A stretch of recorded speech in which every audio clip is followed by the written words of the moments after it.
1 minute সময় হবে আল্লাহ রাসূল সাল্লাল্লাহু আলাইহি ওয়াসাল্লামের একটি ছোট্ট হাদিস শোনার জন্য। একবার আম্মাজান হযরতে আয়েশা রাদিয়াল্লাহু তাআলা আনহা আল্লাহ রাসূল সাল্লাল্লাহু আলাইহি ওয়াসাল্লামের দিকে তাকিয়ে বলছে যে, ইয়া রাসূলুল্লাহ, আপনার পূর্ণিমার চাঁদের মতো চেহারায় কালো কালো দাগ কিসের? তখন রাসূলুল্লাহ সাল্লাল্লাহু আলাইহি ওয়াসাল্লাম চুপ হয়ে গেলেন।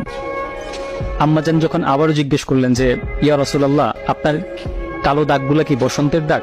তাহলে আপনি আল্লাহ তাআলার কাছে দোয়া করেন যেন তিনি আপনার কালো দাগগুলোকে সরিয়ে দেন। তখন রাসূল সাল্লাল্লাহু আলাইহি ওয়াসাল্লাম কান্না করে দিলেন এবং বললেন যে, আয়েশা, তুমি জানো এই দাগগুলো কিসের? আমার এই দাগগুলো সরিয়ে দেওয়ার জন্য আমি আল্লাহ তাআলার কাছে কখনোই দোয়া করব না। এই দাগগুলি হচ্ছে তাইফের ময়দানে যে ছেলেরা আমাকে পাথর দিয়ে আঘাত করেছিল, সে আঘাতের চিহ্ন। তারা একবার নয়, দুইবার নয়, তিনবার আমাকে আঘাত করেছে এবং আমাকে অজ্ঞান করে ফেলেছিল। আমি চাই না আমার এই দাগগুলো মুছে যাক।